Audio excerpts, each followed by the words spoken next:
Welcome to our channel, where intriguing tales of passion, betrayal, and redemption come alive. In today's story, you'll witness a heart-stopping twist. A jealous mistress slips poison into a pregnant wife's drink, only for the unsuspecting millionaire husband to take the fatal sip instead. How does one moment of confusion turn a simple baby shower into a life-and-death struggle? And what becomes of a woman so consumed by envy that she risks it all for revenge? Join us to hear the full account, from hidden rivalries to shocking revelations that will leave you on the edge of your seat. Subscribe now and enable notifications so you never miss any of our riveting stories. We also invite you to share your personal thoughts in the comments. Tell us where you're tuning in from and your reactions to the unexpected outcome. Your support helps our channel continue to bring you more thrilling narratives. Malcolm Harrington was, by all accounts, a man who had everything: wealth, prestige, and a reputation as a self-made millionaire who gave generously to the charities he loved. He was known for attending glamorous social events, spearheading philanthropic galas, and capturing the public imagination with his suave demeanor and a dazzling smile that graced the covers of international business magazines. His life appeared to be a fairy tale for onlookers. Lavish homes in multiple countries, prestigious awards for both entrepreneurship and humanitarian contributions, and an ever-expanding empire in real estate development through his company, Harrington Global Holdings. Yet for all the shine and splendor, those closest to him suspected that behind his charming exterior and polished press statements lay a labyrinth of secrets, some so profound that they could topple everything he'd worked to build. No one sensed these hidden tensions more acutely than his wife, Simone Harrington. Carrying their first child, Simone believed she had found true love, a gentle, compassionate man who adored her enough to share not just his wealth, but also his genuine heart. Simone's background was far from the glittering society circles Malcolm inhabited. She had grown up in a modest suburban community, dedicating her younger years to becoming a veterinarian. From an early age, she cared deeply about animals, spending weekends at local shelters and eventually graduating with honors from a respected veterinary school. When she met Malcolm during a fundraising event at a luxurious hotel in New York City, he was there to promote a charitable initiative to rescue endangered wildlife. Their connection was instantaneous.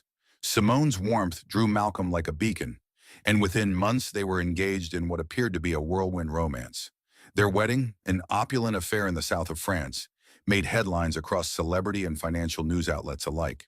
Though Simone felt slightly out of place in Malcolm's world of high-finance negotiations and exclusive galas, she fit seamlessly into his life where it truly mattered: in his heart.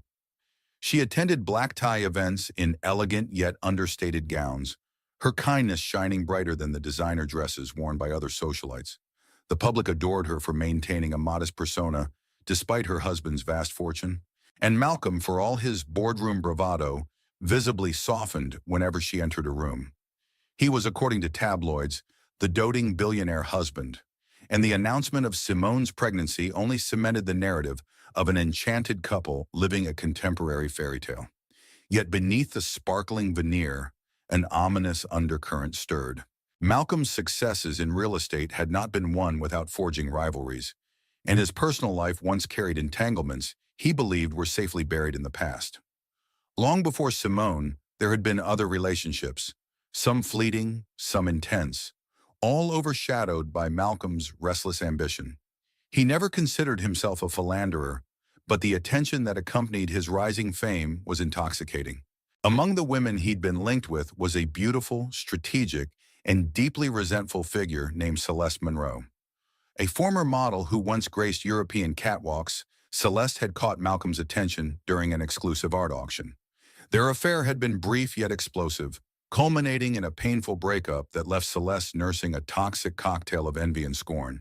Malcolm eventually met Simone and cut ties with Celeste, foolishly assuming that a few months of silence would close the door on that chapter forever. But Celeste was not a woman one could simply discard. She was cunning, relentless, and above all determined to reclaim what she saw as hers. When the news of Simone's pregnancy reached her, Celeste's simmering jealousy erupted like a dormant volcano finally unleashed. She dared to ask the unthinkable question: what if Simone were no longer in the picture?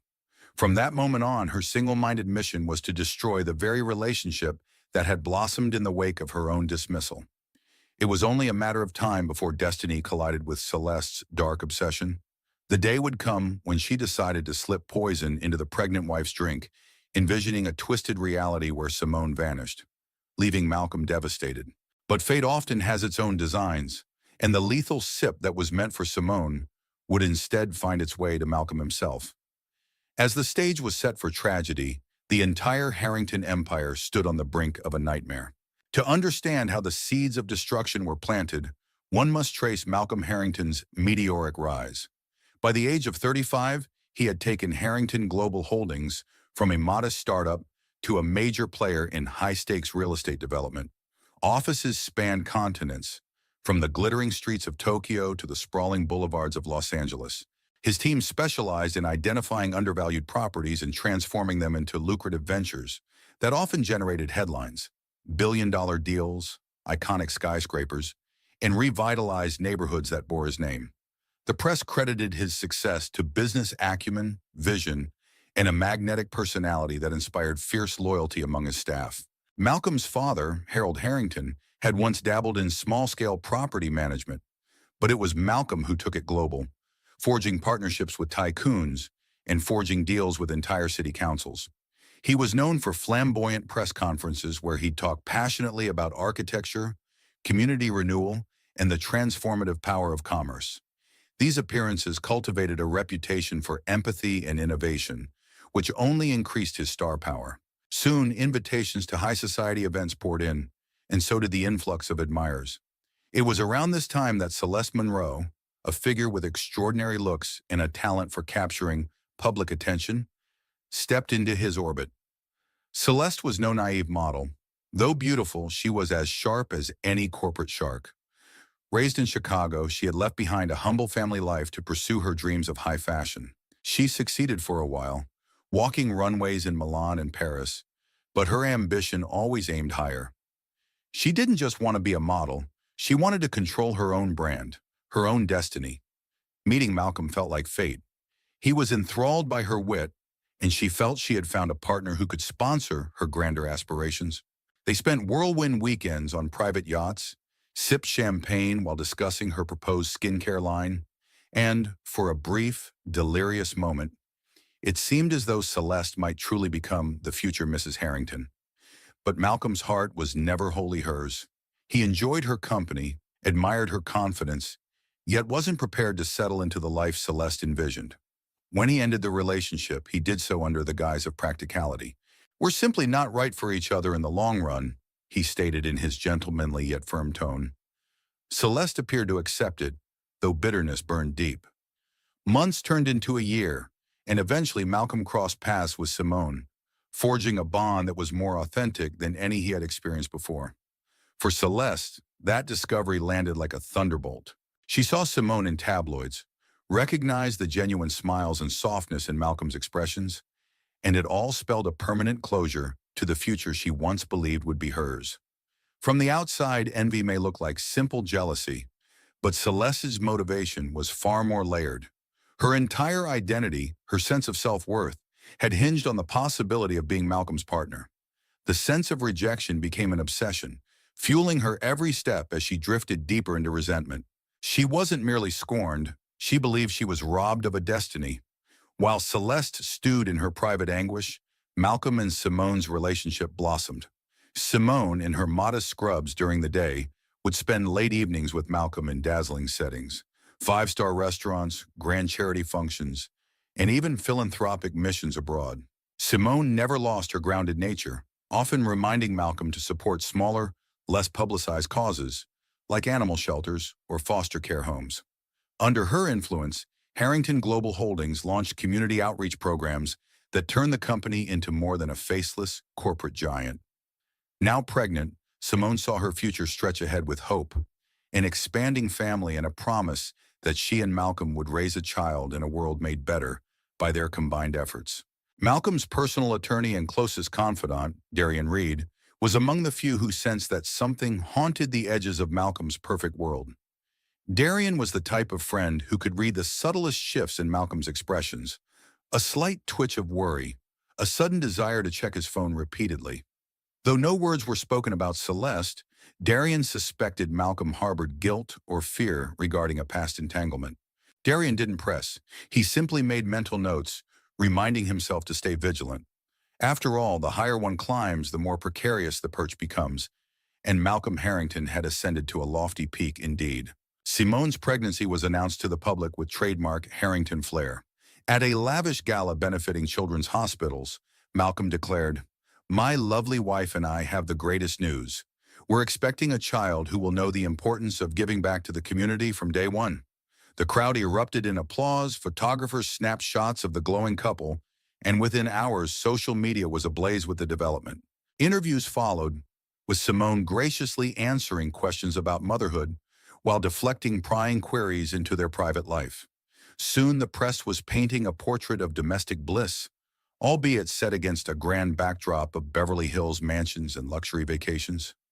However, in an upscale penthouse a few neighborhoods away, Celeste Monroe seethed as she watched coverage of Simone's radiant smile. She reminded herself how she used to be in that spotlight, the enchanting figure at Malcolm's side.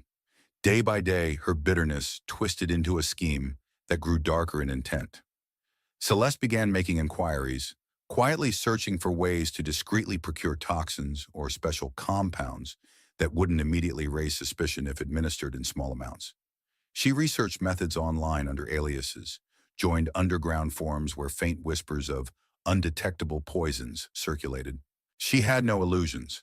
She knew that any overt act would be scrutinized, and law enforcement was well equipped to trace traditional poisons.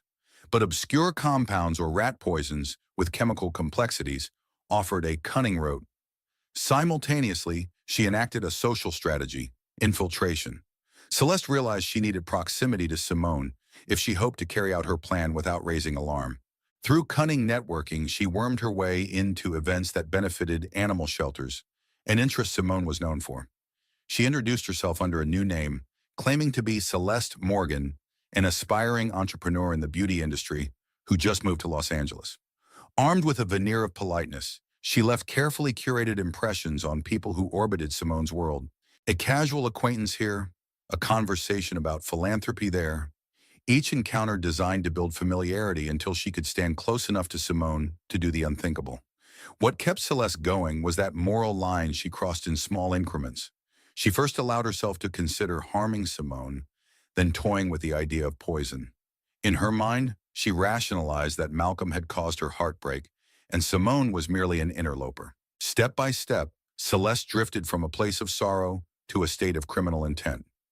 This moral descent fascinates us because it illustrates how, when driven by envy and desperation, a person can warp their own values into a shape unrecognizable from where they began. During this period, Malcolm grew increasingly vigilant without understanding why. He just felt something off, a subtle tension that wouldn't let him rest. Darian Reed questioned him. "Do you have any old rivalries that might flare up now that your new family is in the public eye?" Malcolm dismissed it at first. Business enemies rarely targeted personal events. If anything, they'd aim at his business deals. The question of Celeste Monroe did flicker through his mind, but he brushed it aside, telling himself he was being paranoid. Surely she wouldn't resurface after all this time. Simone, oblivious to the quiet storm building around her, experienced a mixture of elation and exhaustion as her pregnancy advanced. She still worked part-time at a local animal clinic, often cradling rescued cats or soothing anxious dogs. Each flutter of movement from her unborn child reminded her of the beautiful life ahead. She even planned an intimate baby shower, one that would combine her love for animals by encouraging donations to the shelter instead of extravagant gifts. Friends were thrilled, and soon the date was set for what was supposed to be a joyful gathering. Unknown to Simone, Celeste had already maneuvered a friend of a friend to secure an invitation. The baby shower arrived on a sunny afternoon in a private Beverly Hills garden, nestled behind a sprawling estate belonging to Simone's friend, Marissa Lacroix. Tables were carefully laid out with pastel linens, each adorned with fresh flowers and decorative balloons. An assortment of mocktails awaited the guests: sparkling cider, fruity punch, and a non-alcoholic take on champagne. Simone, radiant in a flowing floral dress, moved among the guests, accepting well wishes and hugs. Soft music played in the background, and a small group of adoptable puppies brought from the animal shelter Simone supported trotted around to entertain the crowd in a playful sideshow. In the swirl of chatter and laughter, Celeste arrived discreetly. She had chosen a subtle ensemble, nothing to scream for attention, and wore a gentle smile that helped her blend seamlessly with the other ladies. She carried a gift bag containing a lavish baby blanket and an innocuous card welcoming the soon-to-be Harrington heir. Her heart pounded with adrenaline. After countless nights plotting, this was the moment. She needed only a few seconds of unguarded access to Simone's drink. Then, with a few drops of poison, purchased through a covert arrangement using cryptocurrency, she could end Simone's life in a manner that would appear, at least initially, like a tragic medical event. Hovering at the edge of conversations, Celeste watched Simone accept a pink mocktail from one of the servers. Simone set the glass down at her side table while reaching over to pick up a squirming puppy placed in her arms by a smiling volunteer. The moment was perfect. Several guests turned to coo at the puppy, offering Celeste the brief distraction she needed. Quickly, she slipped the vial from her purse's hidden compartment, her hands steady despite her trembling heart. She moved as though adjusting her own glass, but let a few drops fall into what she thought was Simone's drink. The liquid dissipated instantly, leaving no trace of color or odor. Her mission appeared successful. The baby shower scene exemplifies the suspense that arises when readers and viewers know more than the unsuspecting characters. Celeste's lethal intent loomed like a dark cloud over the celebration. The tension soared in the tiny details. Simone's innocent laughter, the unsuspecting chatter of friends, and the quiet, purposeful act of slipping poison into a drink. These elements create a moment so tightly wound that a single shift, one random misstep, can explode the scene into chaos. As Celeste backed away, she noticed a slight commotion at the entrance. Malcolm Harrington had arrived earlier than expected. He had wrapped up a critical meeting sooner than planned and decided to surprise Simone, wanting to show his excitement and love. The party erupted in applause and cheers at the sight of the beaming father-to-be. Someone, maybe Marissa or another friend, picked up a glass from the table to hand it to Malcolm for a quick toast. In the swirl of confusion and congratulatory gestures, no one realized they had just handed Malcolm the exact glass Celeste had poisoned. Celeste froze. Time seemed to slow. She locked eyes on Malcolm, who accepted the glass with a grin, completely unaware of the danger inside. If he drank even a few swallows, the toxic compound would begin attacking his body within minutes. Horror wrestled with shock in Celeste's mind. She had planned for Simone to be the victim, leaving Malcolm a devastated widower. Now her entire plan had twisted in an unimaginable way. A cold sweat covered her forehead, and she watched, powerless, as Malcolm lifted the glass to his lips. Malcolm took the first sip with a celebratory flourish. He raised the glass, smiling at Simone and proclaiming, "To my beautiful wife and the little miracle she carries. May our family be blessed with endless love and happiness." Guests clapped, cameras flashed, and Simone beamed at him. Celeste stood on the outskirts of the gathering, feeling her pulse hammer. It was as though the world had turned silent, focusing only on the glass in Malcolm's hand and the lethal substance swirling unnoticed within it. Within moments, an odd pallor swept over Malcolm's face. He paused mid-sentence, one hand reflexively grabbing the edge of a table for support. Confusion flickered in his eyes, and Simone quickly caught sight of his sudden discomfort. She rushed forward, her own glass untouched, calling out his name with evident alarm. Malcolm tried to steady himself, but his chest felt tight. The poison's effect began constricting his breathing. In a disoriented gesture, he dropped the glass, which shattered on the ground, drawing horrified gasps from everyone present. Guests surrounded him, their joyous mood replaced by fear. Marissa yelled for someone to call 911. Another friend, Tasha Myers, cradled Simone, who was on the verge of tears, worried about the stress on her unborn child. Malcolm's complexion grew ashen, and he struggled to stay conscious. A swirl of calls to emergency services reverberated in the once celebratory atmosphere. In the commotion, Celeste slipped back, hands trembling so violently she nearly dropped her purse. She could hear Simone sobbing, imploring Malcolm to stay awake. Instead of the pregnant wife collapsing, It was the millionaire who lay on the grass, fighting for breath.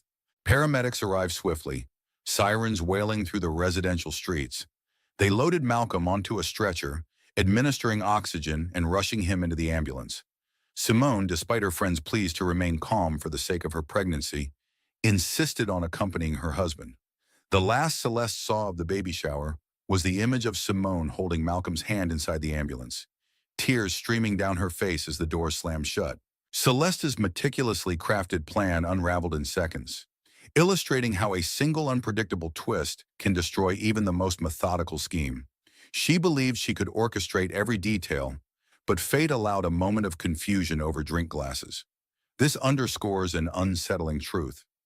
No amount of planning can fully account for life's random variables, and those who assume otherwise pave the way to their own downfall.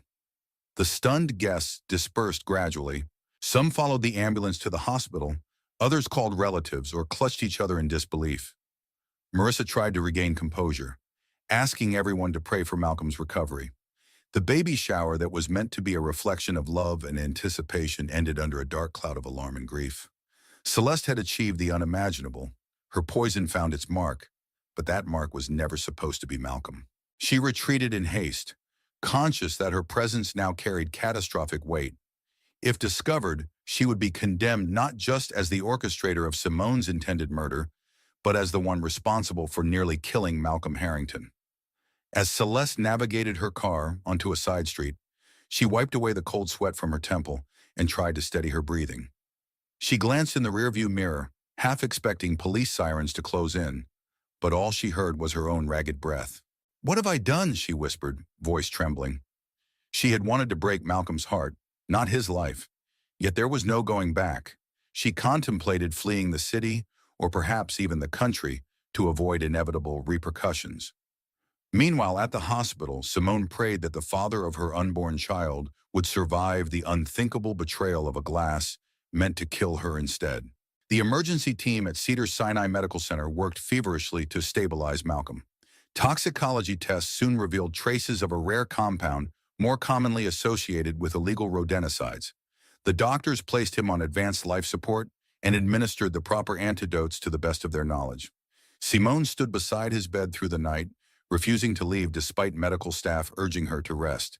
Every beep of the monitors felt like a jolt to her heart, a stark reminder of how fragile life could be. She pressed her palm over her pregnant belly, murmuring words of reassurance to the child who could sense her turmoil. Word of the incident spread like wildfire.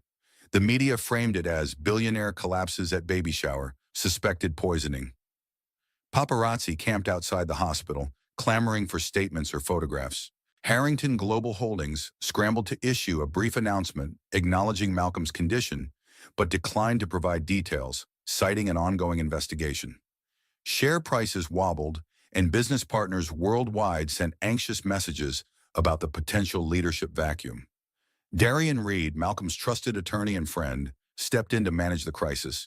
He took calls from board members, arranged for additional hospital security, and coordinated with local authorities for any leads on what might have happened.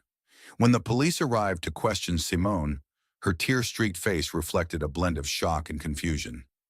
"I have no idea who would do this," she told Detective Barbara Ramirez, who led the investigation. Simone's voice cracked, but she tried to remain composed for Malcolm's sake. Detective Ramirez, a composed figure who had dealt with high-profile cases before, sensed more to the story than random poisoning. "Mrs. Harrington, do you know of anyone who holds a grudge against your husband? Or maybe you personally?" Simone shook her head, recounting only benign interactions and her unwavering faith in Malcolm's goodwill. She did mention that Malcolm had shown signs of stress recently, more phone calls taken in private, but she had attributed it to business deals. In the hours that followed, Darian approached Simone with gentle caution. He couldn't keep silent about Celeste Monroe any longer. "Simone," he began, "I don't want to add to your burden, but there's someone from Malcolm's past, someone who might not have the best intentions. Her name is Celeste Monroe." Simone listened in growing horror as Darian explained that Celeste had once been intimately involved with Malcolm and had made threats when he ended their relationship.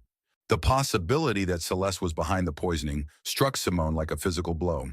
She pressed a hand to her mouth, her breathing unsteady. Meanwhile, Celeste sat in a rented bungalow, surrounded by half-packed suitcases. She scanned social media updates and news articles, searching for any word on Malcolm's condition. She felt paralyzed, caught between a flicker of regret and a smoldering anger. A part of her couldn't bear the thought that she might have killed the man she once adored, even if her obsession had morphed into wanting to see him suffer. In an ironic twist, her success in administering poison to Simone's glass had backfired in a way she never anticipated. Now, with Malcolm on the brink of death, the entire Los Angeles police force was zeroing in on the question, who introduced a lethal substance into his drink at the baby shower? Detective Ramirez moved quickly. Through witness statements gathered at the baby shower, she identified several new or unfamiliar faces. One name kept popping up, Celeste Morgan, a woman who was introduced by a friend of a friend, but whom no one seemed to know well. CCTV footage from the property's entrance gate was patchy, yet enough to notice a tall, poised figure arriving late and leaving abruptly. The hostess, Marissa, provided Detective Ramirez with the RSVP list, and Celeste Morgan stood out as an unknown entity who gave a vague reference to an address that turned out to be fake. Curiosity guided Ramirez to run a background check, revealing no valid driver's license or public records for a Celeste Morgan matching that age and description. This was the first domino to fall. Investigators then turned their attention to the name Celeste Monroe, gleaned from Darian's cautious hints about Malcolm's past. That name, they discovered, did have a trail: old modeling contracts, appearances in fashion magazines, rumors of an affair with the wealthy developer Malcolm Harrington. A sharper picture emerged. Celeste Monroe had motive, and Celeste Morgan might be her alias. All the while, Harrington Global Holdings reeled under the stress. Darian juggled phone calls from anxious shareholders who demanded clarity on the leadership situation. Could Malcolm's pregnant wife step up? Was there a contingency plan for succession? Darian insisted that the focus remain on Malcolm's recovery. Simone, physically and emotionally spent, hovered beside her husband's bed. She had grown pale from lack of sleep, clutching Malcolm's hand, whispering that their baby needed him to pull through. Hours blurred into days. Specialists were brought in, each offering cautious optimism. The poison had been partially neutralized, but the harm to Malcolm's organs lingered. On the fourth night, Malcolm stirred. His eyes fluttered open for the first time since collapsing. Simone gasped and called for the nurses, tears of relief brimming in her eyes. A doctor rushed in, shining a small flashlight into Malcolm's pupils to test his responsiveness. Though disoriented, he recognized Simone, rasping her name before coughing weakly. Detective Ramirez, who had been waiting for any sign that Malcolm could speak, was notified.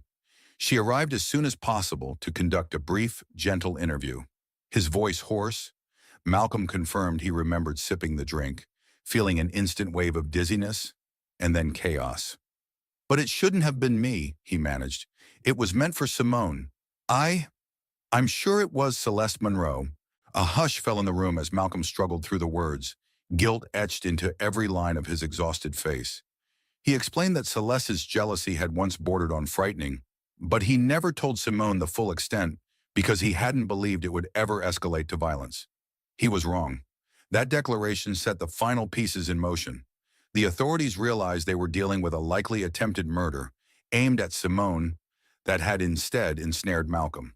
With evidence mounting, Detective Ramirez issued an alert to airport authorities and border checkpoints. Celeste Monroe's name was flagged and images circulated. But Los Angeles was vast, and Celeste had a head start. Meanwhile, Simone witnessed her husband weep with remorse for not protecting her from a danger he'd known could be lurking. She placed her hand over his, reassuring him that what mattered was that he was alive, and that their baby remained safe. In her hidden bungalow, Celeste watched local news coverage intensify. She felt the walls closing in.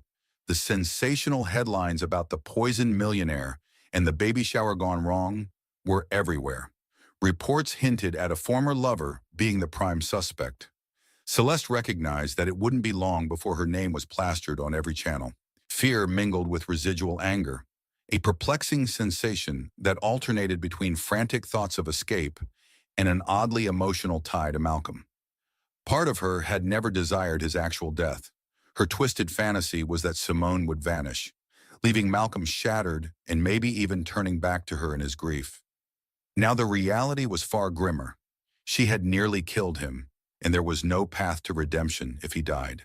In desperation, she reached out to shady contacts, hoping to secure a private flight out of the country. She considered remote islands or nations without rigid extradition policies. She fished through her network, calling in favors. A former modeling agent who owed her some measure of loyalty hinted that they might know of a pilot willing to keep things off the books. Time was running short, though, and each day brought new developments. Detective Ramirez's unit traced her digital footprints, flagged her aliases, and pieced together her financial transactions. They discovered her attempts at purchasing questionable chemicals, thus linking her method of poisoning directly to Celeste.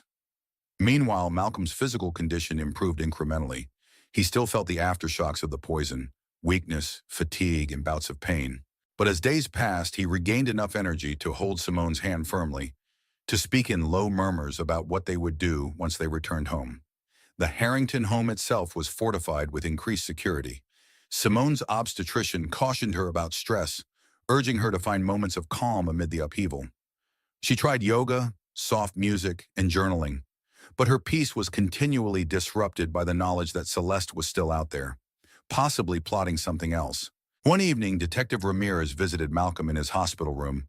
She brought an update. "We have reason to believe Celeste is preparing to leave the state, possibly the country. We're coordinating with federal agencies, but we want to keep you informed." Malcolm squeezed Simone's hand, his eyes dark with the burden of betrayal. "Thank you, Detective," he said quietly. "Just please ensure that my wife and our child remain safe." Simone added, "I'm less worried about me now. I just don't want her harming Malcolm again." The detective nodded and promised they would do everything possible to apprehend Celeste peacefully. Elsewhere, Darian Reed orchestrated behind-the-scenes legal maneuvers.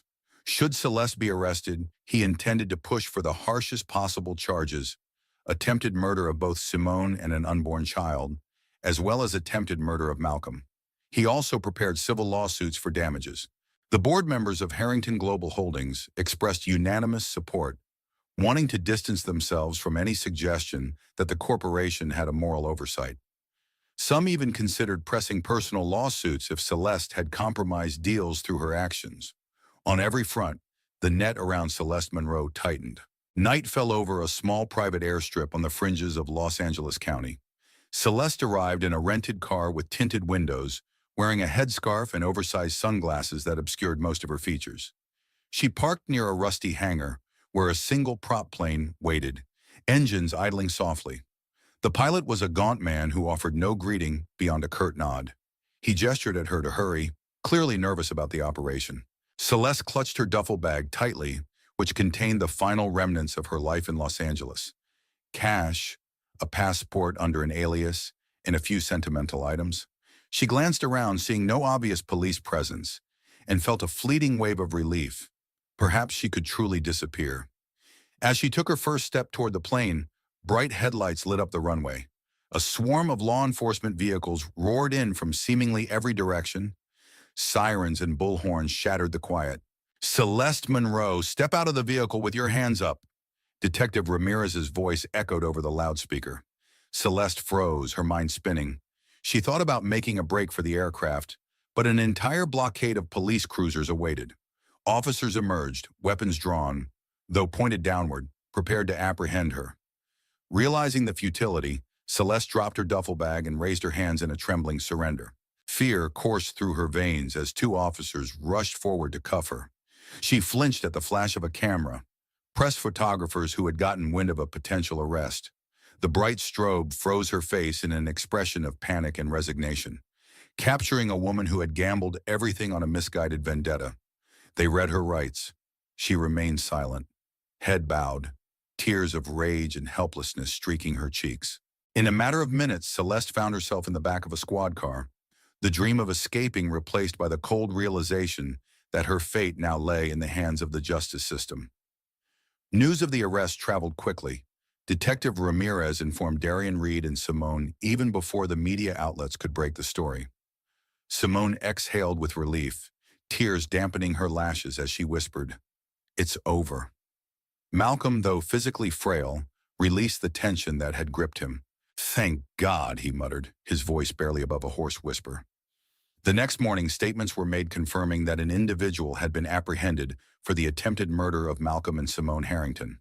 Paparazzi converged outside the courthouse as Celeste was booked, her face a twisted blend of despair and lingering defiance when she appeared for a bail hearing. Bail was promptly denied, given the severity of the charges and the clear flight risk.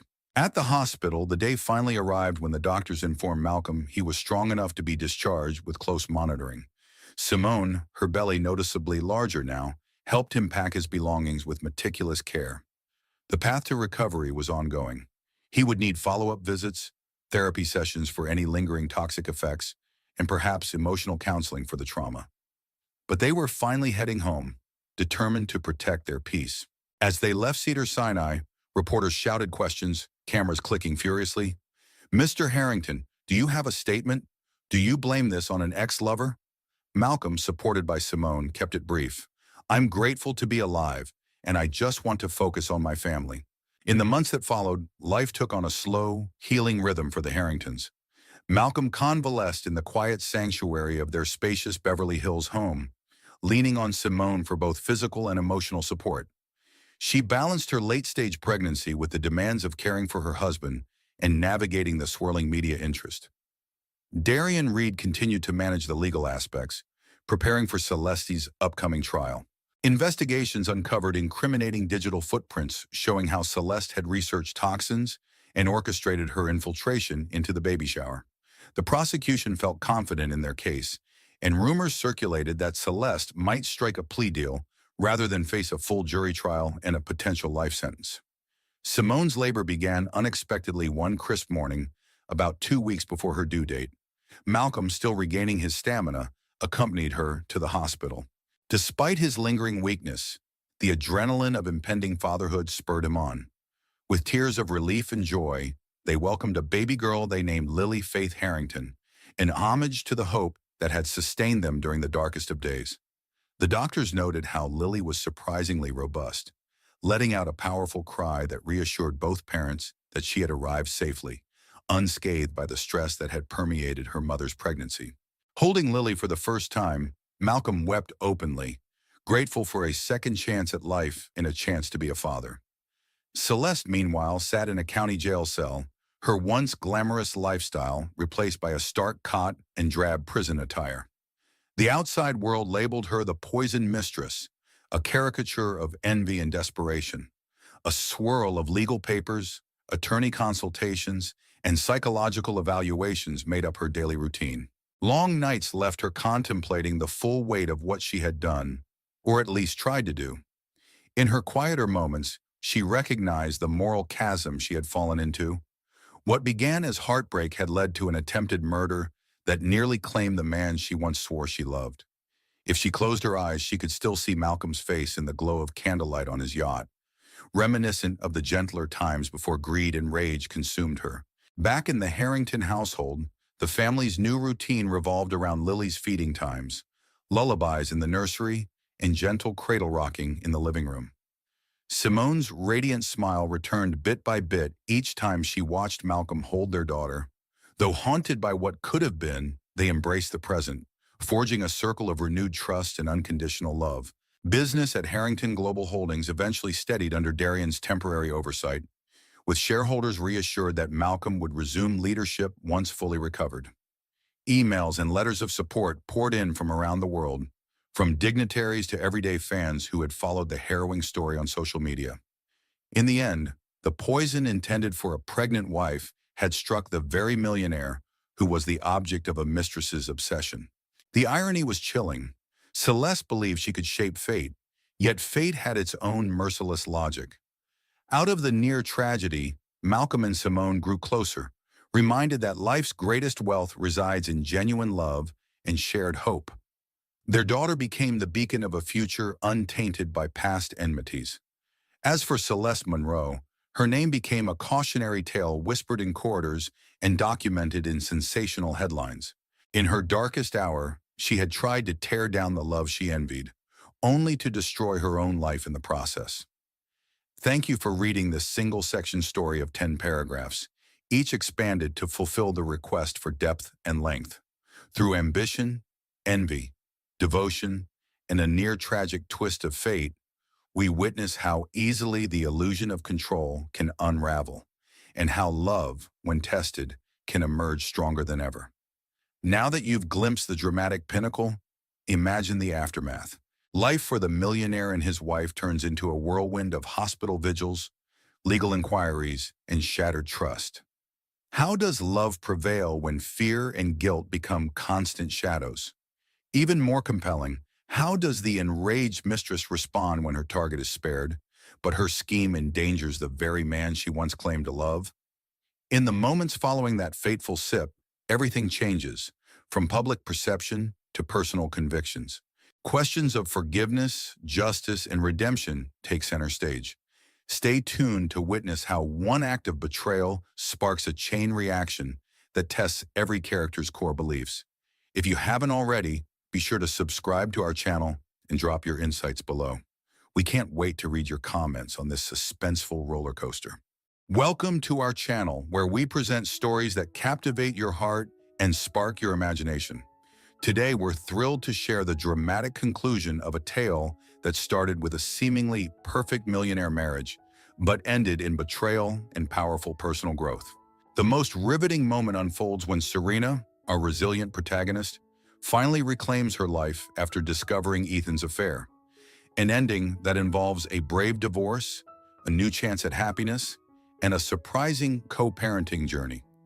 Want to know how it all plays out? Listen from start to finish to catch every twist and turn. Before you go, be sure to subscribe to our channel so you'll never miss another gripping story like this. Leave a comment below with your thoughts and where you love tuning in. Serena Delgado was 7 months pregnant on a cool, breezy evening when she first felt the ominous churn of doubt settle in her stomach like a gathering storm. She lived in a luxurious mansion perched high on a bluff in Malibu, a place that glittered with every possible sign of success. Marble floors, vaulted ceilings, and panoramic windows offering endless views of the Pacific Ocean. On paper, she appeared to be living the American dream with her wealthy husband, Ethan Cole, a tech entrepreneur whose million-dollar acquisitions were regularly featured in business magazines. But for Serena, the air had grown thick with secrets. She was tired of dinner plates set out for two, only to watch Ethan rush out to another so-called business meeting. Each time he left, a gnawing sense of unease clawed at her heart, warning her that something was terribly wrong. Before Ethan's rise to affluence, he and Serena had been an inseparable team, fighting to make ends meet in a cramped one-bedroom apartment in downtown Los Angeles. She worked in marketing, while Ethan was an ambitious coder trying to bring his grand ideas to life. Though their resources were limited, date nights often meant sharing a cheap pizza or strolling through the bustling streets for free public concerts. They were blissfully happy. Every challenge was met side by side, fueled by optimism and the promise of a brighter future. When a major tech conglomerate acquired Ethan's startup, their lives changed virtually overnight. They moved to Malibu, purchased a modern mansion with an infinity pool, and began rubbing shoulders with celebrities, investors, and politicians at high-end galas. Yet as the zeros in Ethan's bank account multiplied, so did his distance from the woman who had been his bedrock. Over time, Ethan seemed less like the dedicated husband Serena remembered, and more like a shadow drifting in and out of her days. She'd wait in silent frustration, her pregnancy books lying unread on the coffee table, while he returned home past midnight. The faint scent of perfume that clung to his clothing was not hers, and he gave vague answers about business dinners when questioned. Initially, Serena dismissed her growing suspicions as paranoia, chalking it up to raging hormones and an ever-present worry about the health of her unborn child. But her instincts refused to quiet down. Even as her belly grew, so did her doubts. She tried to find rational explanations. Perhaps Ethan was stressed about fatherhood, or maybe all these fancy events were truly mandatory for maintaining his network of influential contacts. But one evening, his phone buzzed with a series of late-night messages, and he snatched it up with an urgency that made her blood turn cold. When he stepped outside to take a hushed phone call, she pressed her ear to the door. Though she couldn't discern entire phrases, she heard a feminine laugh echo through the earpiece. That was the night she resolved to uncover the truth, not only for herself but for the baby she carried. Little did she know she would soon stumble upon a betrayal far more chilling than she dared imagine. Serena's first step was to quietly gather evidence that would prove whether her suspicions were founded or just the product of overworked nerves. Her closest friend, Layla Caldwell, a sharp-witted lawyer from Serena's old downtown neighborhood, had told her to trust her intuition. Layla stressed that men who achieved the kind of wealth and status Ethan enjoyed were frequently surrounded by temptation. Although Layla wasn't encouraging paranoia, she also believed in caution. "You need to protect yourself and your child," she had warned. Taking that advice to heart, Serena began piecing together scraps of Ethan's possible deceptions. She combed through the house for receipts, peered at credit card statements for suspicious charges, and scrolled through the logs on the home security system. One evening, while skimming the security footage, Serena stumbled upon a recording that shook her to the core. The timestamp showed Ethan leaving the mansion early in the morning, apparently heading out for what he had called a casual coffee meeting. Dressed in a crisp tailored suit, he returned about 3 hours later, his behavior conspicuously cautious. She paused the footage right as the car inched into the garage. The outline of a woman's head was barely discernible in the passenger seat.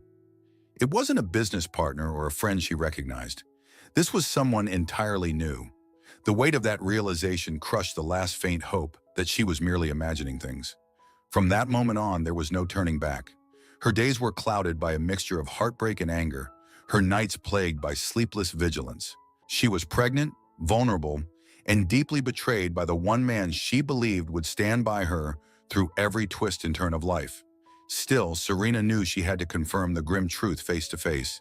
She refused to live in a state of doubt, nor would she abide by a betrayal disguised as part of the normal price of success. Something had to give. When Ethan announced he'd be attending a critical investor dinner at a swanky 5-star restaurant in Beverly Hills, Serena's mind was made up. She noted the time he left, carefully slipped on a loose-fitting blouse that concealed her growing belly, and prepared to follow him. Standing by the window, she watched Ethan drive off in his sleek black Tesla. The baby stirred inside her, as if sensing the anxiety pumping through her veins. 15 minutes later, she summoned a rideshare that dropped her off a discreet block away from the plush eatery. The city lights shimmered with alluring promises of wealth and glamour, but all she could feel was a haunting dread. Outside the restaurant, she caught her first glimpse of the truth. Ethan stood by the entrance, looking dashing in a suit, but not alone. On his arm was a striking brunette in a form-hugging black dress, laughing in a manner that spoke of familiarity. Their bodies leaned together, the kind of closeness that came only with intimacy. Serena's heart pounded so violently that for a moment she feared she might collapse. This was it, the moment that would redefine the rest of her life. Taking a moment to steady her breathing, Serena slipped into the candlelit restaurant. She avoided the maitre d's gaze, hoping not to be recognized as Mrs. Cole, the pregnant wife of the millionaire tech mogul. Flickering shadows danced across the walls, and the muted conversations of affluent diners created a subtle hum in the air. She held herself behind large floral arrangements and strategic pillars, inching her way toward the back. Her legs felt wobbly with every step, her pulse thrumming in her ears like a warning drumbeat. At a secluded corner booth, she saw them, Ethan and the mystery woman. The couple was already sharing a bottle of expensive red wine, the type of vintage Ethan used to say was too extravagant for casual consumption. The woman's name, she soon discovered, was Vanessa. Vanessa's graceful gestures and elegant poise made it clear she was accustomed to fine dining and upscale living. Between sips of wine, she recounted a recent shopping spree in Beverly Hills and teased Ethan about the little gift he had given her. Serena clenched her fists under the tablecloth of her nearby seat, remembering the Cartier receipt she'd found in Ethan's drawer. Her suspicions were now fully verified. Ethan's response was even more devastating. His voice dropped into a heartfelt tone as he confessed he was feeling suffocated at home. He implied that Serena's pregnancy was no longer a source of excitement, but rather an obligation he wished he could escape. Hearing him say, "I just need some room to breathe," made Serena's stomach churn. How could he so easily disregard their marriage vows, the future they had planned, and the child they had both once eagerly anticipated? A sickening wave of nausea overtook her, and tears pricked the corners of her eyes. Rage, heartbreak, and shock collided in her chest, making it hard to breathe. She forced her trembling fingers to grip her phone, thinking for a moment of capturing this entire scene on video as evidence. But before she could press record, she saw Ethan's hand slide across the table to entwine with Vanessa's. His expression turned tender, a look Serena herself had not witnessed in months. Unable to contain the anguish any longer, she rose from her chair. The scraping of the legs against the polished floor sounded thunderous in the hushed ambiance. Heads turned and her face flushed with a mixture of humiliation and fury. This was no time for caution or strategy. She needed the truth to be laid bare. With each stride, she felt the baby shift inside her, as if urging her onward. As she reached the edge of Ethan's table, he glanced up, and their eyes locked in a moment of horrified recognition. She stood there, pregnant belly unmistakable, heartbreak etched across her features, ready to confront the man who had destroyed her trust. A stunned silence fell over that corner of the restaurant as Serena looked from Ethan to Vanessa. Her voice quivered with a raw blend of anger and despair as she said, "So this is your important business dinner, Ethan?" She noticed the other diners craning their necks, eager for the kind of drama that usually unfolds only in made-for-TV movies. For a split second, Ethan seemed incapable of speech, his mouth gaping in panic. Vanessa dropped her gaze to the half-empty wine glass, her cheeks growing pale under the restaurant's soft lights. Ethan attempted a stumbling explanation. "Serena, it's not what you think." But the facade was too thin. All his carefully spun excuses about investor meetings, philanthropic galas, and research trips were instantly laid bare for what they truly were. Lies. Serena's indignation erupted. "I've been waiting at home carrying your child, wondering if I was losing my mind. And this is how you repay me?" Her anger cracked with the weight of her tears, and she placed a protective hand over her abdomen, as if to shield the baby from this horrifying scene. Vanessa, flustered and evidently comprehending the magnitude of the situation, tried to slip out of the booth. But Serena blocked her path, glaring so intensely that Vanessa froze in place. "Don't you dare walk away. If you had no shame coming here with my husband, you can at least face the consequences," Serena spat, voice echoing with a pain so profound that several nearby patrons wore sympathetic expressions. A waiter appeared, concern etched across his face. He offered Serena a chair, and she sank into it, conscious that her escalating emotions might harm the child she was carrying. Her breath came in shuddering gulps as she fought to steady herself. Ethan stood, his posture rigid, looking as though he wanted to sink into the floor. His voice was low and urgent as he tried to reason. "Let's discuss this at home. This is neither the time nor the place." But the damage was already done. Muted conversations rippled through the restaurant as more people realized who was at the center of the commotion. A millionaire tech tycoon, his pregnant wife, and his mistress. News, gossip, and rumors thrived in these circles. Serena was almost certain some bystander was already typing up a message to a local tabloid. With her free hand, Serena reached for a glass of water, her throat parched from anger and heartbreak. She felt tears burn at the corners of her eyes and struggled not to break down completely. For one searing instant, she recalled the early days of their marriage, back when Ethan had nothing but a dream and she had been proud to support him. Memories of cramped apartments and cheap dinners flooded her mind, a stark contrast to the opulence of the setting that now witnessed their public humiliation. Summoning the last shred of dignity she had, Serena whispered hoarsely, "You've destroyed us, Ethan. I hope it was worth it." Then, bracing herself against the chair, she rose and walked away, heart pounding like a war drum in her chest. Outside, the crisp night air slapped Serena's tear-streaked face, and a sudden dizziness made her reach out to steady herself against a lamppost. Photographers were already congregating near the valet stand, drawn by the spectacle of a high-profile guest in turmoil. She pulled her coat tight over her belly and hailed a car to take her home. The paparazzi's camera flashes erupted like fireworks, capturing her distraught expression. Though none of them likely knew the entire story, the image of a pregnant woman fleeing a high-end restaurant in tears was bound to incite scandalous headlines. Her thoughts were a tangled storm of betrayal, fear, and heartbreak. By the time she reached the mansion, her hands were shaking so severely that it took 3 attempts to unlock the front door. Inside, the gleaming marble floors and immaculate decor now felt more like a prison than a sanctuary. She sank onto the velvet sofa, hugging a throw pillow to her chest as she tried to slow her racing heartbeat. Her phone chimed repeatedly with calls and texts from Ethan, each one more frantic than the last, but she ignored every single one. The man she had once believed to be her partner, her rock, had just annihilated her reality. After a couple of hours of restless pacing and silent weeping, Serena finally answered one of his calls. Her fury cracked through the phone line. "Don't bother coming back tonight. I need space." She ended the call before he could utter a single excuse or apology.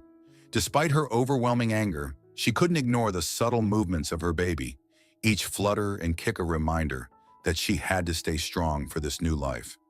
The entire situation felt surreal. One moment she was a devoted wife, eagerly awaiting the birth of her child. The next she was a betrayed partner in a collapsing marriage. Eventually exhaustion overwhelmed her, and she dozed off on the sofa. A few hours later, the sound of the front door opening jerked her awake. Ethan stood in the foyer, looking as though he had aged 10 years in one night. His usually impeccable hair was disheveled, and dark circles sagged beneath his eyes. "Serena," he called softly, stepping into the living room with caution. "I know you're angry, and you have every right to be. I don't know how to fix this, but I want to try." She glared at him from across the room. "Fix this?" she repeated in a voice that was cold and hollow. "You don't just fix something like this, Ethan. You made choices that prove how little I meant to you, how insignificant our child is to you." Her voice broke on the last words. Despite her anger, tears slid down her cheeks, hot and relentless. For an agonizing moment, neither of them spoke. Then Ethan advanced, dropping to his knees beside the sofa. He tried to clasp her hands, but she yanked them away. "You can't stay here," she said through clenched teeth. "I can't look at you without feeling ill. I need you to leave." Ethan's face twisted in a blend of remorse and desperation, but he rose to his feet and reached for his car keys. Before exiting, he turned back, eyes brimming with regret. "I'll go, but please know that I'm sorry, Serena. I never meant for it to spiral like this." His words hung in the air like stale smoke, offering no real comfort. The mansion felt oppressively silent once he was gone. She found no solace in the polished surfaces or the panoramic ocean views. Everything reminded her of how wealth had driven a wedge between them. That night, she called Layla to pour out the entire painful ordeal. Layla listened intently, occasionally asking pointed questions. "You have the proof, you have the eyewitness account, and you have valid reasons for wanting a separation," her friend said matter-of-factly. "If you decide to divorce, you have strong grounds and should expect a significant settlement, but don't make any hasty decisions.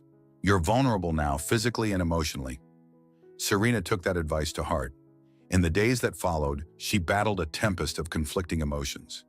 Each time she felt the baby move, she was torn between wanting a stable family for her child and the realization that remaining in a marriage built on lies might do more harm than good. She tried to distract herself with tasks like finalizing the nursery or comparing pediatricians, but her mind kept drifting back to Ethan and the betrayal she had witnessed. Messages from him kept pouring in, ranging from apologetic pleas to anxious check-ins about her well-being. He claimed that Vanessa meant nothing, that it was a fleeting lapse in judgment. In moments of weakness, Serena almost responded, but her fury and heartbreak remained too raw. One afternoon, while Serena sat in the sunroom flipping through baby name books, she received an unexpected call from an unknown number. Curiosity got the better of her, and she answered. On the other end was Vanessa. Her voice shook with an apologetic tremor as she introduced herself and began explaining that Ethan had misrepresented his marital status. He had told her he was essentially separated, living in a cold, loveless arrangement with Serena merely for appearances. "I'm not trying to make excuses," Vanessa added. "I just want you to know what he told me. I didn't realize you were still sharing a life until that night at the restaurant. I felt sick when I saw you were pregnant." Serena listened, absorbing each crushing detail. As much as she despised Vanessa for encroaching on her marriage, she couldn't help feeling a twisted sense of pity. Had they both been fooled by the same man, albeit in different ways? "You say that you found out the truth at the restaurant," Serena said, her voice riddled with skepticism. "Why call me now?" Vanessa sighed. Because I think you deserve to know that Ethan's done this before. He admitted to another affair a couple of years ago, one he had to settle quietly. I know I might be the last person you want to talk to, but I couldn't live with myself if I didn't warn you. When the call ended, Serena felt as though she had been punched in the gut. Another affair in the past, and hush money to cover it up. The revelation disintegrated any final thread of optimism she had been clinging to. She was not merely dealing with a single act of betrayal, but an ongoing pattern of deception. Vanessa's call stirred a confusing blend of anger and grim validation in Serena. Now she understood that the man she had once loved wholeheartedly was capable of betraying her multiple times. Later that night, Ethan reached out again, begging for a chance to speak in person. Against Layla's initial legal advice to either bring a lawyer or record the conversation, Serena chose to meet him at a low-key coffee shop in Malibu to avoid a repeat of the public spectacle at the restaurant. The irony of discussing the potential collapse of her million-dollar marriage over a modest latte wasn't lost on her. She arrived early, finding a corner table away from the windows and prying eyes. Ethan showed up wearing an uncharacteristically rumpled shirt and looking like he hadn't slept in days. She noted the faint stubble on his jaw and the dark circles under his eyes, reminders that he was not invincible despite his substantial fortune. As they sat across from each other, the tension was palpable. The lull of espresso machines provided a peculiar soundtrack to what could be the defining conversation of their marriage. "Why, Ethan?" Serena asked, voice soft but firm. "Why risk everything for this?" She couldn't bring herself to say Vanessa's name out loud. Ethan exhaled a shaky breath. He spoke about feeling overwhelmed, about the pressure to keep up appearances and maintain success, and about an unspoken fear of fatherhood that consumed him. Yet none of his justifications could diminish the weight of what he had done. "I'm not a perfect man," he admitted, fiddling nervously with a coffee stirrer. "I've let the money and the success go to my head. Vanessa was a distraction, a poor choice I made because I felt trapped." Serena's cheeks flamed at that word. Trapped. She remembered hearing him say something similar in the restaurant, painting her as some sort of burden. "So, I'm just another weight on your shoulders now?" she retorted, trying to keep her voice from cracking. "The woman who stood by you through every rejection and every late-night coding session is now the enemy?" Ethan shook his head, tears threatening to spill. "That's not how I really feel. I was stupid. He lowered his gaze. "I can't undo what I've done, but I want to do whatever it takes to make this right. Therapy, counseling, post-nuptial agreements, anything." For a fleeting moment, Serena saw a glimpse of the Ethan she once knew, the man who had promised her a life of shared dreams. But she couldn't ignore the memory of Vanessa's phone call, nor the possibility that this might be yet another cycle of deception. "I need time," she stated, rising to leave. Her heart felt like lead. Time to figure out what's best for me and for our child. Over the next several weeks, Serena tentatively agreed to couples counseling. She wanted clarity for herself, for the unborn baby, and maybe even for Ethan, if he could prove sincere remorse. Their therapy sessions were rife with tension and raw emotion. Ethan confessed to an ongoing struggle with self-worth, fearing he would lose his edge in the tech industry once he became a father. He admitted that immense sums of money had amplified his arrogance, making him believe he was untouchable. He cried when describing the loneliness he felt in a world of power deals and corporate expectations. But Serena found it difficult to be moved by his tears. She had shed too many of her own. Meanwhile, Serena's pregnancy advanced rapidly. Even amid emotional chaos, she had to care for her changing body. She scheduled her prenatal appointments, took her vitamins, and practiced mindfulness to keep stress levels down. Though she tried to keep Ethan at arm's length, she allowed him to attend some doctor's visits. When they heard their child's heartbeat during one ultrasound session, Ethan broke down, tears flowing as he gently touched her hand. For a moment, Serena glimpsed real remorse and paternal love, echoes of the hopeful dream they once shared. Just as a sliver of possibility began to emerge, new storms arrived. Word leaked about Ethan's affair, sending shockwaves through his professional circles. Investors began to question his judgment. Tabloid articles slammed him for endangering his marriage and possibly his fortune. Headlines like, Millionaire mogul scandal, pregnant wife at home while he wined and dined mistress, spread like wildfire. Ethan's once sterling reputation took a nosedive. Projects he had nurtured for months lost financial backing as key stakeholders pulled out, citing moral and ethical concerns. Shunkin him. The board of directors at one of his new ventures demanded he step down as CEO to avoid further negative publicity. Serena found herself caught in a media storm too. Journalists camped outside their mansion, yelling intrusive questions whenever she ventured out for a walk or a doctor's appointment. Strangers online both sympathized with her and criticized her. Some called her a gold digger, others told her to leave Ethan and never look back. She tried to keep a low profile, focusing on the baby. But the emotional toll was immense. Layla, ever the practical lawyer, urged her to consider immediate legal action. "You're already under stress from the betrayal," she reasoned, "and now you have a global spotlight on you. This isn't sustainable for your health or the baby's." In a bizarre twist, Vanessa filed a lawsuit against Ethan for emotional distress, claiming he had misled her with false promises of a future together. Serena felt a strange mix of vindication and disgust, realizing how far things had spiraled. When rumors surfaced about hush money Ethan had paid a former lover to keep quiet, Serena confronted him directly in therapy. He admitted it, head bowed, tearful. Her anger erupted like a long-simmering volcano. She'd let her guard down by trying to salvage the relationship, but it appeared his pattern of lies and cover-ups ran deeper than she'd ever imagined. The hope she had felt during those few tender moments seemed increasingly like an illusion. The counseling sessions shifted from attempts at reconciliation to a venue for Serena to vent her anger and for Ethan to face the painful consequences of his actions. Each revelation about his past betrayals carved fresh wounds in what little trust remained. Despite some fleeting sympathy for his confessions of personal turmoil, Serena felt that the scale of his deceptions outweighed any sense of pity. She began to see that his downfall was largely self-inflicted, a consequence of the arrogance that accompanied his rapid rise to wealth. By the time Serena was approaching her 8th month of pregnancy, Ethan's financial empire teetered on the brink. Several of his startups filed for bankruptcy, while others parted ways with him, fearing more scandals.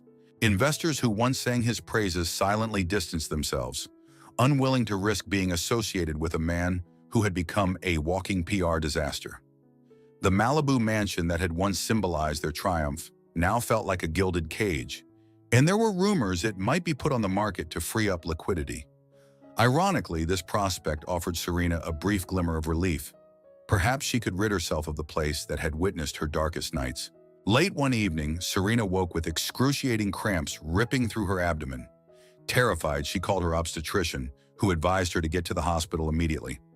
Acting on reflex, she dialed Ethan, who, to his credit, arrived within minutes. He rushed her to the emergency room, his face ashen, eyes filled with genuine fear for the mother of his child. Hospital staff found that she was experiencing premature contractions induced by high stress levels. They managed to stabilize her condition, but the doctors sternly warned that any more emotional turmoil could risk the baby's health. Looking up at Ethan in the hospital room, Serena saw no trace of the smug millionaire who once believed he could do as he pleased. He appeared genuinely terrified, tears staining his cheeks as he clutched her hand. "I'm so sorry," he whispered, the words almost inaudible. This time Serena didn't pull away. She was too drained, physically, emotionally, and mentally.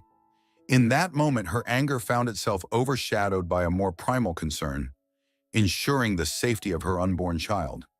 Ethan insisted on staying by her side overnight, refusing to leave even when she suggested he go. As she drifted in and out of uneasy sleep, she could feel his grip on her hand, as though he feared she might slip away forever if he let go. In the early morning, the doctor released her under strict instructions for bed rest. Ethan helped her buckle into the car, drove her home, and then set up a special room on the mansion's first floor so she wouldn't have to climb the stairs. For the next 2 weeks, he tended to her every need. He brought meals, arranged a visiting nurse, and canceled nearly all his business obligations. Though his motivations were undeniably fueled by guilt, he also displayed a depth of concern she had rarely seen in recent months. Slowly, an uneasy truce formed between them, with neither of them sure if it was a step toward healing or simply a necessity until the baby arrived. During these quieter days, Serena and Ethan tried to coexist without triggering another volcanic argument. She seldom brought up Vanessa or the earlier affairs, and he refrained from discussing his collapsing financial empire. Instead, their conversations revolved around the baby, whether to choose a traditional name or something more modern, whether they wanted to use cloth diapers or disposable, and what color to paint the nursery. Although there was no denying the tension that ran beneath the surface, these mundane topics offered them a temporary respite from the chaos. At her 8th-month checkup, they learned the baby was growing well. Serena felt a shred of cautious optimism, hoping they might at least achieve some semblance of civility for the child's sake. But the tabloids refused to let them off the hook easily, publishing new stories about Ethan's mounting legal and financial troubles. Paparazzi continued hounding the gates of the mansion. One morning, Serena caught a glimpse of a headline that read, "Millionaire's empire crumbles after cheating scandal. Will the baby save their marriage?" She slammed the magazine shut, angered by the voyeuristic speculation over her private life. Around this time, Layla visited frequently, providing both emotional support and legal counsel. Serena admitted she was torn. Part of her craved stability for the baby and even missed the good side of Ethan. The other part recognized that trust, once shattered, might never be fully repaired. Layla didn't push for an immediate decision. "You're about to bring a child into this world," she pointed out. "Think about what environment you want to raise them in." Then, just 3 weeks before her due date, Serena went into labor unexpectedly in the pre-dawn hours. Ethan sprang into action as soon as he heard her cries, bundling her into the car and racing to the hospital. Fear and adrenaline coursed through both of them as she clutched at the seat, overwhelmed by contractions. In the delivery room, time slowed to a dizzying crawl. The hospital staff buzzed around, offering comfort and instructions. The memory of Ethan's betrayal still simmered in the back of her mind, but survival and motherhood took priority. After a grueling day, baby Milo Cole came into the world, wailing with healthy lungs that felt like a miracle to Serena. The instant the nurse placed him in her arms, her heart melted. She glanced over at Ethan, who stared at their newborn son, with tears of awe streaming down his face. For an ephemeral moment, the heartbreak was eclipsed by the raw wonder of new life. Serena was overwhelmed with love for her baby, a deep maternal instinct that surged like a powerful tide. During the hospital stay, Ethan demonstrated a devotion she hadn't seen in ages. He woke at all hours to help with feedings, changed diapers without complaint, and stood guard by her bedside whenever she rested. It was almost enough to make her believe that redemption might be possible.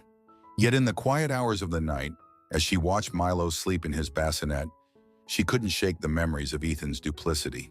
The big question remained, could she truly forgive and move forward? Or was this interlude of harmony only delaying the inevitable? Returning home with baby Milo introduced an entirely new dynamic to the already tense household. The property's sprawling corridors, once symbols of wealth, now felt excessive and empty, except for the small corner dedicated to the nursery. Ethan set up a bassinet in Serena's room for easy nighttime feedings. The baby's presence brought flickers of tenderness and cooperation. Serena and Ethan found themselves swapping shifts, carefully balancing feeding, diaper changes, and catnaps. But the underlying question of their marriage loomed like a shadow neither could ignore. In whispers, late at night when Milo was finally asleep, they tried to talk about their future. Ethan professed his guilt, his longing for forgiveness, and his determination to prove himself worthy of another chance. Serena, exhausted from round-the-clock care of the baby, felt torn. Each time she gazed at Milo, she recognized the potential blessing of a united family, but she could not erase the humiliation and pain of Ethan's affair. The memory of Vanessa, of that scene in the restaurant, was like a ghost that refused to be laid to rest. About a month after Milo's birth, Serena discovered more disheartening news. Ethan's last major investment had collapsed. Investors and partners alike were demanding more accountability, some even threatening lawsuits if he failed to make good on contractual obligations. Rumors circulated that the once-admired tech innovator had become a persona non grata in entrepreneurial circles. He scrambled to salvage what he could, but each new day seemed to bring fresh complications. The stress was palpable, and though Serena was no longer financially dependent on his empire, she had protected her own assets through their prenuptial agreement. she still felt the strain of living alongside someone whose life was unraveling at the seams. One afternoon, while Milo napped, Serena and Ethan found themselves in the living room. The sunshine poured through floor-to-ceiling windows, illuminating particles of dust in the air, as if to highlight the illusions that had kept them together. Ethan was scrolling through old photographs on his phone, a wistful expression on his face. "Remember our first apartment, Serena?" he murmured, turning the screen toward her. It was a picture from their early days, both of them in cheap sweatpants, beaming with the unbridled optimism of youth. She nodded, remembering how cramped yet alive that apartment felt, brimming with their shared dreams. "That was before all this," she said quietly, "before money became more important than our marriage. Or maybe the money just exposed who we really are." Ethan winced, taking her words like an emotional blow. "I never meant to lose sight of us. I got caught up in the whirlwind. Investors, deals, the image I thought I needed to maintain. None of that justifies what I did, but I want you to understand how I ended up there." She studied his eyes, filled with something akin to desperation. Despite her fury, she couldn't deny there was still a human being behind all the mistakes. Yet a lifeline of empathy isn't the same as trust. "I'm filing for divorce," she said finally, her voice trembling but resolute. Ethan's face contorted in despair, tears glimmering in his eyes. He started to speak, but she held up a hand. "I won't stop you from being a father to Milo, but as a husband, you've broken too much. I need to rebuild my life." Ethan didn't fight her decision. He agreed in a voice hoarse with regret to give Serena whatever she needed in the divorce. Their lawyer, Layla, along with Ethan's legal team, worked out a settlement that secured Milo's future, ensuring child support and splitting assets in a way that left both parties on stable ground. Serena's heart twisted when she saw the final documents. This wasn't how she had envisioned her family or her life. Yet signing those papers felt like reclaiming a piece of her soul. Tabloids pounced on the story of millionaire's pregnant wife filing for divorce, sensationalizing every detail, from the baby's birth to Ethan's financial crash. But public fascination soon shifted to newer scandals, and the media frenzy around them gradually died down. Some articles criticized Serena for walking away at his lowest point, while others portrayed her as a strong, wronged woman who refused to accept a life of lies. The contradictory headlines reminded her just how fickle public opinion could be. For a time, Serena and Milo remained in the Malibu mansion, one of the few properties not entangled in Ethan's financial quagmire, while the divorce was processed. She navigated postpartum life as best she could, cycling through sleepless nights and moments of pure maternal bliss. Layla visited often, delivering groceries, baby supplies, and moral support. Whenever Ethan came by to see Milo, he moved with a subdued humility that was startling in contrast to his former swagger. He cradled the baby with reverence, as though the child were his last anchor in a world that had violently cast him aside. Once the divorce was finalized, Serena decided it was time to start fresh. She sold the mansion at a loss, not caring about the missed financial opportunity. What she wanted was distance from the memories etched into those walls, her lonely late-night vigils waiting for Ethan, the swirl of paparazzi near the gates, the hush of corridors too big for her emotional emptiness. With the proceeds, she purchased a cozy home near downtown Los Angeles, closer to her old friends, places she remembered, and an environment that felt more grounded.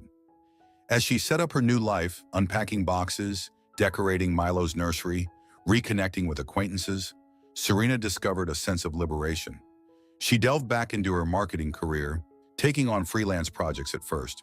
Her diligence and professionalism drew positive word of mouth, and soon she was juggling more clients than she could handle alone. It was exhilarating to realize that she had regained her independence without being overshadowed by Ethan's name or fortune. She could still sense the heartbreak flickering beneath her daily tasks, but it no longer defined her. Meanwhile, Ethan disappeared from the public eye. Rumors circulated about his attempts to launch another startup, but he found doors slamming shut in his face.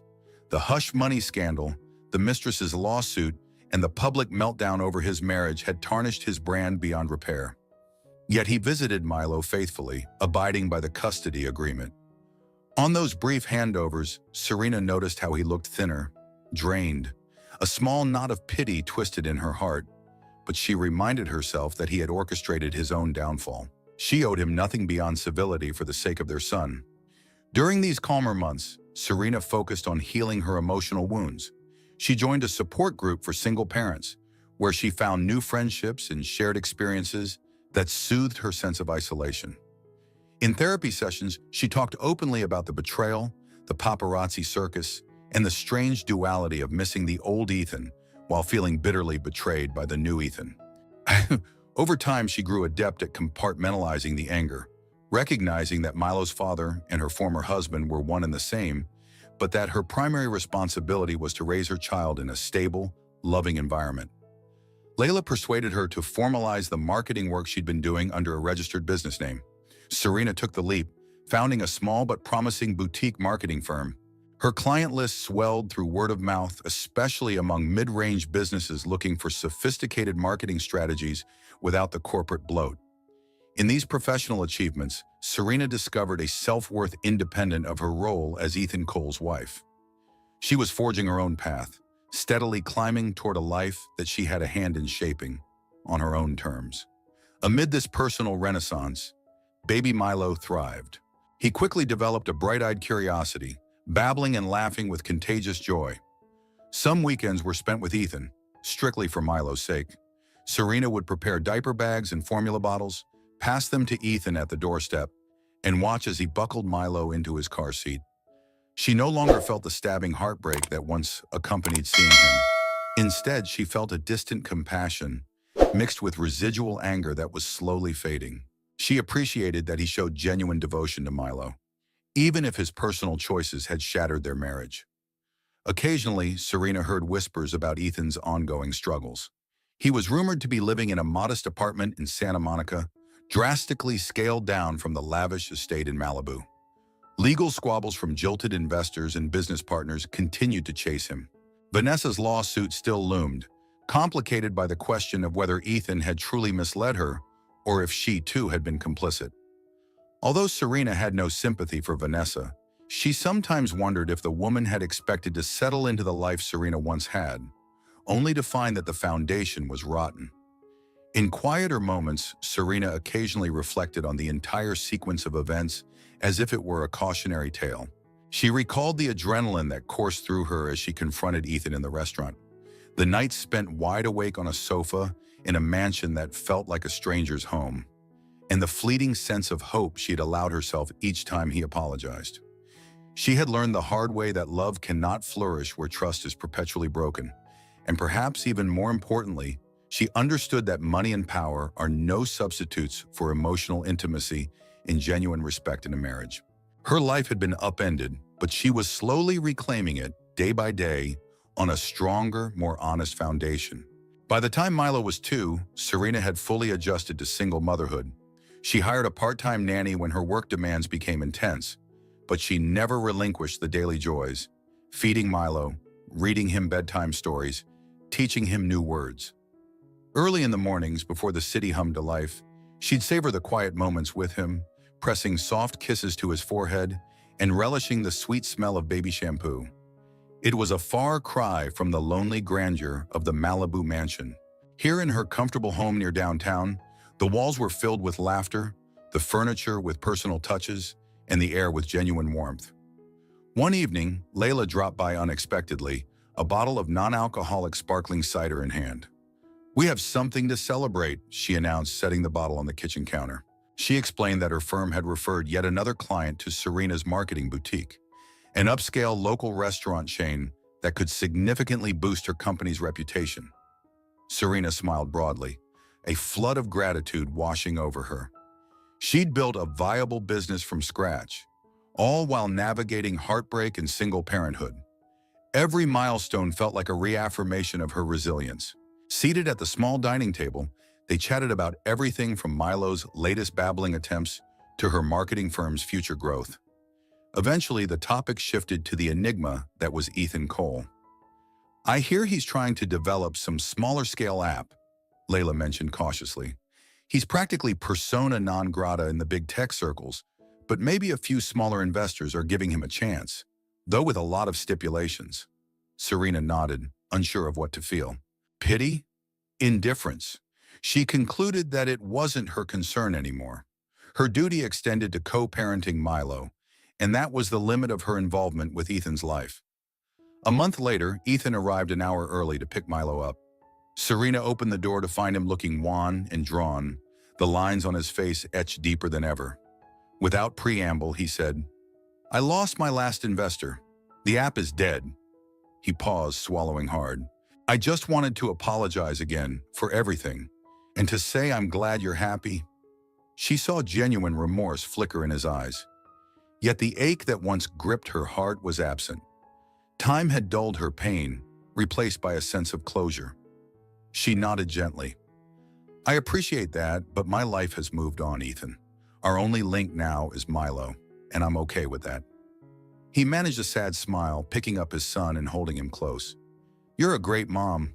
I'm so sorry for all the pain I caused." Then turning with Milo in his arms, he headed toward the car. Serena watched them go, feeling an odd mixture of relief and an echo of sorrow for what could have been. But she refused to cling to what-ifs. The air felt clear, unburdened by the illusions of wealth and the heartbreak that once weighed on her shoulders. In the following weeks, Serena experienced a newfound sense of freedom. For the first time in years, she wasn't defined by Ethan's scandal or by the heartbreak that followed. She began attending networking events for small businesses, forging alliances with local entrepreneurs. She found her voice again, not just as a mother or a betrayed wife, but as a savvy business owner with keen insights. And as she stood in front of a crowd at a marketing seminar, explaining brand positioning to a room full of eager attendees, she realized she had stepped into the future she had once dreamed of, only without the burden of illusions. Milo thrived too, morphing into a chatterbox of toddler energy. Serena took him to the park on weekends, letting him explore slides and swing sets. Whenever he returned from visits with Ethan, he was happily oblivious to any tension that might still linger between his parents. Serena made it a point never to badmouth Ethan in front of their son, resolving that Milo deserved a father free from her personal resentments. Over time, she actually found it easier to speak politely with Ethan during handovers, focusing only on Milo's growth and well-being. And then, in the midst of building her new world, Serena met someone. Grayson Pierce was a fellow small business owner in the area. They crossed paths at a local Chamber of Commerce meeting, where he was organizing a fundraising campaign for community development. With warm eyes and an easy laugh, Grayson was the kind of man who listened attentively instead of just waiting for his turn to speak. Their initial conversations were business-related, but as weeks passed, they started grabbing coffees and sharing personal anecdotes.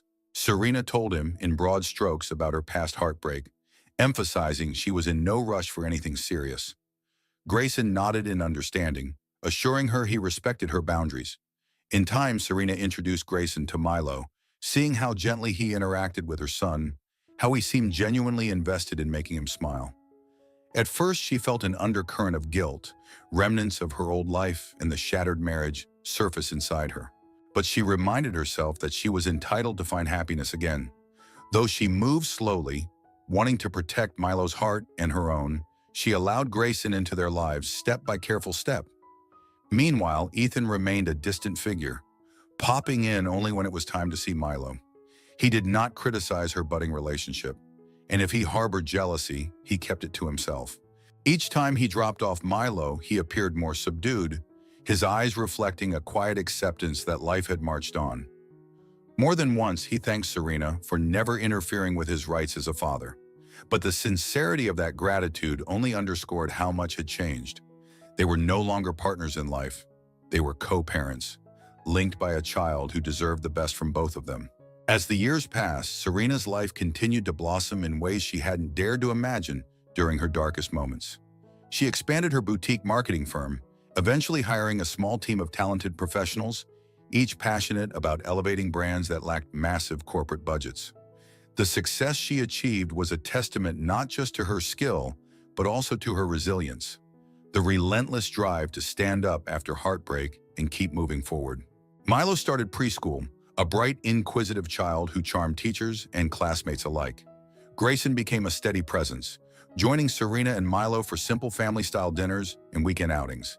Yet he never rushed Serena, giving her all the space she needed to open her heart at her own pace. Ethan's life, by most accounts, remained in flux. He bounced between smaller tech projects, occasionally showing glimmers of a comeback, but never fully regaining his former glory. The scandal had cut deep, leaving him with few allies in an industry that values public image as much as innovation. Serena heard scattered reports of lawsuits finally settling or being dismissed, of Vanessa's claims going nowhere. On the days Ethan came to pick up Milo, he seemed subdued yet genuine in his interactions with their son. Though the bitterness of the past lingered in the air, it gradually lost its sting. Serena could look at Ethan without a surge of anger, and for his part, he never again tried to apologize for the unchangeable past.